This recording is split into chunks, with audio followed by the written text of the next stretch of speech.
গতকাল আমাকে একজন লোক জিজ্ঞেস করতেছে, হুজুর কিবলা সাহেবের শাহ হুজুর কিবলা তহের শাহ কিবলা মুদ্দাজিল্লুল আলী, ওনারা যে আওলাদ রসুল প্রমাণ কি? তা আমি বললাম, ভাই আমি যদি আপনাকে আওলাদ রসুলের প্রমাণ দিই, বই থেকে দেখাই, আপনি বলবেন যে বইটা মানুষে বানাইছে। এরপর আমি যদি আপনাকে সজরা দেখাই, আপনি তাও মানবেন না। তো মানার জন্য কিছু দলিল আছে না নাই?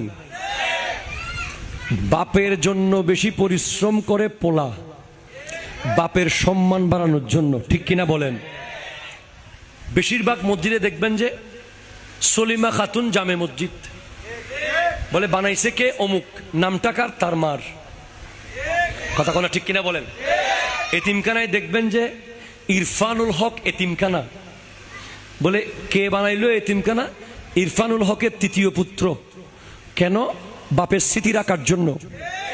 বাবার স্মৃতি রাখার জন্য সন্তান সারা জীবনের পরিশ্রম দিয়ে বানিয়েছে।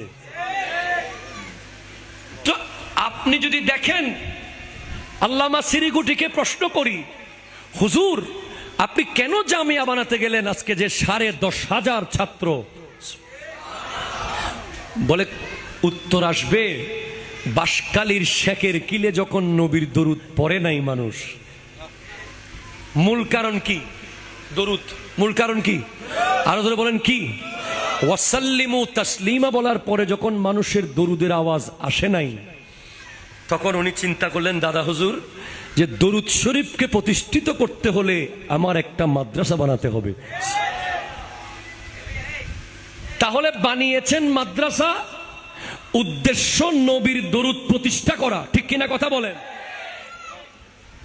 আল্লামা তৈয়ব শাহকে জিজ্ঞেস করলাম রহমতুল্লাহ আলাইকে, এত বড় জশ্নে জুলুসে ঈদে মিলাদুন নবী 70 লক্ষ থেকে 1 কোটি মানুষ হলো, এটা এই জুলুস কেন?